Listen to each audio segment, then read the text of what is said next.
Parappana Agrahara ಜೈಲಿನಲ್ಲೇ 2 ರಾತ್ರಿಯನ್ನ ಕಳೆದಿದ್ದಾರೆ H D. Revanna. ಜೈಲಲ್ಲಿ ಬೆಳಗ್ಗೆ news ಪೇಪರ್ನ ಓದಿದ್ದಾರೆ ಎಚ್.ಡಿ. ರೇವಣ್ಣ.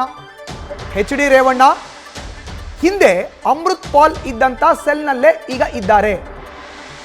6 ಮಂದಿ ಎಸ್ಕಾರ್ಟ್, 2 ಸೆಕ್ಯೂರಿಟಿಗಳನ್ನ ನಿಯೋಜನೆ ಮಾಡಲಾಗಿದೆ. ಅಲ್ಲಿ ಪ್ರತ್ಯೇಕವಾದ ಸಿಂಗಲ್ ಕೊಠಡಿಯಲ್ಲಿ ರೇವಣ್ಣ ಕಾಲವನ್ನ ಕಳೀತಾ ಇದ್ದಾರೆ. ಇಂದು ಬೆಳಗ್ಗೆ ಜೈಲು ಊಟವನ್ನ ತಿಂದು ರಿಲ್ಯಾಕ್ಸ್ ಆಗಿದ್ದಾರೆ ಎಚ್.ಡಿ. ರೇವಣ್ಣ. ಹೆಚ್ಚಿನ ಮಾಹಿತಿನ ನೀಡ್ತಾರೆ ನಮ್ಮ ಪ್ರತಿನಿಧಿ ವಿಷ್ಣು ಪ್ರಸಾದ್. ದೂರವಾಣಿ ಸಂಪರ್ಕಕ್ಕೆ ಸಿಕ್ಕಿದ್ದಾರೆ. ವಿಷ್ಣು, ಈಗಾಗಲೇ 2 ರಾತ್ರಿಯನ್ನ ಎಚ್.ಡಿ. ರೇವಣ್ಣ ಜೈಲಿನಲ್ಲೇ ಕಳೆದಿರೋ ಅಂತದ್ದು, ಹೇಗಿತ್ತು ಅವರ ದಿನಚರಿ, ಅದ್ರ ಬಗ್ಗೆ ವಿವರಣೆ ನೀಡೋದಾದ್ರೆ?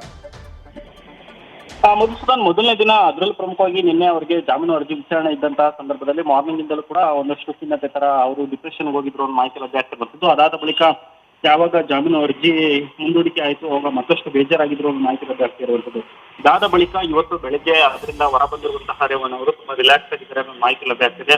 ಜೊತೆಗೆ ನ್ಯೂಸ್ ಪೇಪರ್ ಅನ್ನ ತರಿಸಿಕೊಂಡು ಓದುವಂತ ಕೆಲಸವನ್ನು ಮಾಡಿದ್ದಾರೆ. ಮತ್ತೆ ಜೈಲಿನ ಕಾರಿಡಾರ್ ನಲ್ಲಿ ಸುಮಾರು ಅರ್ಧ ಗಂಟೆಗೂ ಹೆಚ್ಚು ಕಾಲ ಅವರು ವಾಕಿಂಗ್ ಮಾಡಿದ್ರು ಅನ್ನೋ ಮಾಹಿತಿ ಕೂಡ ಈಗ ನಮಗೆ ಲಭ್ಯ ಆಗ್ತಿರುವಂತದ್ದು. ಈ ಎಲ್ಲಾ ಬೆಳವಣಿಗೆ ನಡುವೆ ಇಷ್ಟು ಅಂಶಗಳನ್ನ ನಾವು ಗಮನಿಸ್ತಾ ಹೋದಂತ ಸಂದರ್ಭದಲ್ಲಿ ಇಲ್ಲಿ ರೇವಣ್ಣ ಅವರು ಒಂದ್ ಕಡೆ ರಿಲ್ಯಾಕ್ಸ್ ಆಗಿರುವಂತದ್ದು ಕನ್ಫರ್ಮ್ ಆಗಿರುವಂತದ್ದು. ಜೊತೆಗೆ ಅವರಿಗೆ ಬೇಕಾಗಿರುವಂತಹ ವ್ಯವಸ್ಥೆನ ಅಲ್ಲಿ ಕೊಡುವಂತಹ ಕೆಲಸವನ್ನು ಮಾಡಿದ್ದಾರೆ. ಹಿಂದೆ ಅಮೃತ್ ಪಾಲ್ ಅವರು ಇದ್ದಂತಹ ಸಿಂಗಲ್ ಕೊಠಡಿ ಏನಿದೆ, ಅಂದ್ರೆ ಸಿಂಗಲ್ ಬ್ಯಾರಕ್, ಬೇರೆ ಯಾವುದೇ ಕೈದಿಗಳಿಲ್ಲದೆ ಕೇವಲ ಇವರೊಬ್ಬರಿಗೆ ಇರೋದಕ್ಕೆ ಒಂದು ಕೊಠಡಿಯನ್ನ ಸೀಮಿತವಾಗಿ ಕೊಡಲಾಗಿರುವಂತದ್ದು. ಜೊತೆಗೆ ಅವರಿಗೆ ನೋಡ್ಕೊಳ್ಳೋದಕ್ಕೆ ಅಂತ ಹೇಳಿ 6 ಮಂದಿಯನ್ನ ಎಸ್ಕಾರ್ಟ್ ಕೊಟ್ಟಿದ್ದಾರೆ. ಮತ್ತೆ 2 ಸೆಕ್ಯೂರಿಟಿಯನ್ನ ಅವರ ರೂಮ್ಗೆ ನಿಯೋಜನೆ ಮಾಡಿದ್ದಾರೆ. ಯಾಕಂದ್ರೆ ಅವ್ರ ಮೇಲೆ ಯಾರಾದ್ರೂ ಅಟ್ಯಾಕ್ ಮಾಡಿದ್ರೆ ಮತ್ತೆ ಯಾವ್ದಾದ್ರು ತೊಂದರೆ ಆದ್ರೂ ಒಂದು ಕಾರಣಕ್ಕೋಸ್ಕರ ಅದಕ್ಕೆ 2 ಪೊಲೀಸ್ನ ನಿಯೋಜನೆ ಮಾಡುವಂತ ಕೆಲಸವನ್ನು ಮಾಡಿದ್ದಾರೆ. ಜೈಲಿನ ಟಿಫನ್ ಅನ್ನೇ ಅವರು ಕೂಡ ಜೈಲಿನಲ್ಲಿರುವಂತಹ ಆಹಾರವನ್ನೇ ತೆಗೆದುಕೊಳ್ಳೋದಕ್ಕೆ ಮುಂದಾಗಿದ್ದಾರೆ. ಮತ್ತೆ ಬೆನ್ನು ನೋವಿನ ಕಾರಣಕ್ಕೋಸ್ಕರ ಅಲ್ಲಿರುವಂತಹ ಡಾಕ್ಟರ್ ಹರ್ಷವರ್ಧನ್ ಅವರ ಆದೇಶದ ಮೇರೆಗೆ ಅವರಿಗೆ ನಾನು ಕಾಟನ ವ್ಯವಸ್ಥೆನ ಕೊಡುವಂತಹ ಕೆಲಸ ಆಗಿದೆ. ಆದ್ರೆ ಅವ್ರನ್ನ ಭೇಟಿ ಮಾಡಕ್ಕೆ ಇಲ್ಲಿ ಯಾರು ಕೂಡ ಅವ್ರ ಫ್ಯಾಮಿಲಿಯವರಾಗ್ಲಿ ಅವ್ರ ಸಂಬಂಧಿಕರಾಗ್ಲಿ ಅಭಿಮಾನಿಗಳು ಬಂದಿಲ್ಲ ಅನ್ನೋದು ಒಂದು ಸಣ್ಣ ಬೇಸರ ಅವರಿಗೆ ಅನ್ನೋ ಮಾಹಿತಿ ಲಭ್ಯ ಆಗ್ತಿರುವಂತದ್ದು.